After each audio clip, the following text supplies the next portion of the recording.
So my name is Diego Acosta, and I am a professor of European and Migration Law at the University of Bristol in the UK.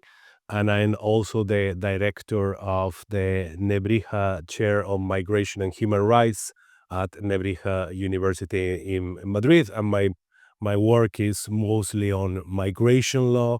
I have worked in the past on EU migration law, also on South American migration and nationality law. And right now I'm working on free movement regimes. I have a global project where I am comparing all free movement regimes around the world.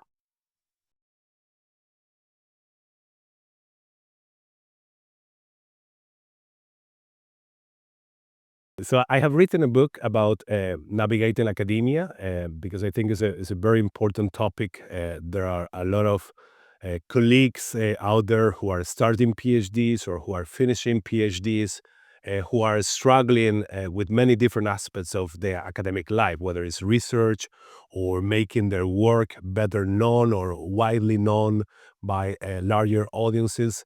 And this book, I decided to write it because it's the kind of book that I wish I would have had with myself when I started my academic journey many years ago. It is the result of a lot of thinking and a lot of drafts that I have done throughout the years. It has been a side project of mine for a long time. And it's also the result of a lot of discussions with many colleagues, older or younger, more experienced or less experienced, about their academic journeys. And what I hope readers will take out from it is some advice or some hopefully actionable lessons that they can implement themselves and which will be helpful in their academic journeys. Of course, as with any other book, anyone has to decide, or everybody has to decide what works for them and what doesn't work for them. But the idea with the book, with the 33 chapters in the book, is to provide a lot of actionable tips and lessons that can be easily implemented, and then it is up for each person to decide which ones work and which ones don't work in their particular academic journeys.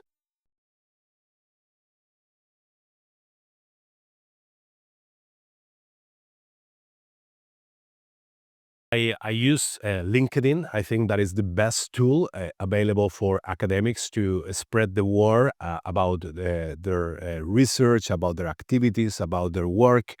And what I recommend people to do is to use it only for a few minutes per day, maybe 5 minutes. That's enough. I'm not using Instagram, for example, for academic purposes, although some academics do, right? I think LinkedIn is much more professional. And what I will suggest is that you simply post once every week, every 2 weeks, whenever you have something to announce.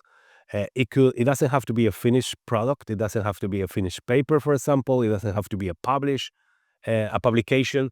It can also be something that you're working on, something that a presentation you're doing, or something that you have read that you have enjoyed from other colleagues. I think it's important also to celebrate the work of other colleagues. And again, it doesn't have to be something that takes a lot of time. 5 minutes per day should be plenty. At the end of the day, if you have something to announce, you can, write the text, maybe add a link, provide colleagues the information of where they can find that information, or where they can find that particular link or that particular, I don't know, paper or presentation or video, etc. And just use it in that particular manner to share news about your particular field of expertise with other like-minded individuals who are willing and eager to also learn what you're working on because they're also working in that particular field.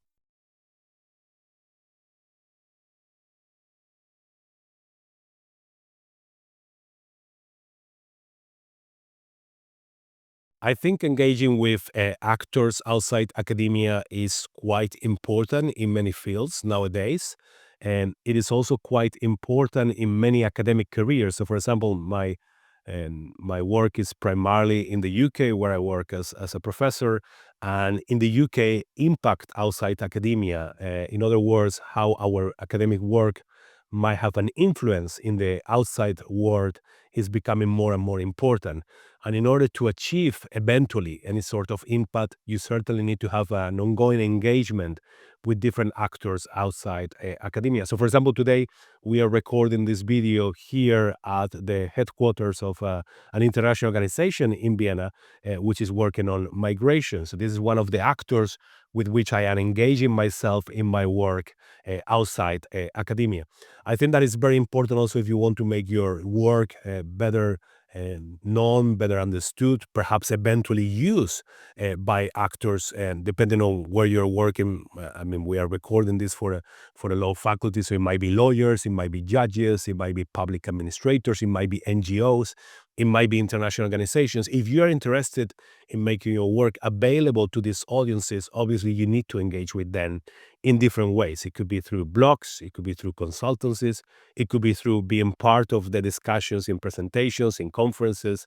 And so it's a decision that you need to make, the extent to which you would like your work to become available to actors outside academia. And if you do, there are many tools and many ways in which you can make precisely your work known to these actors.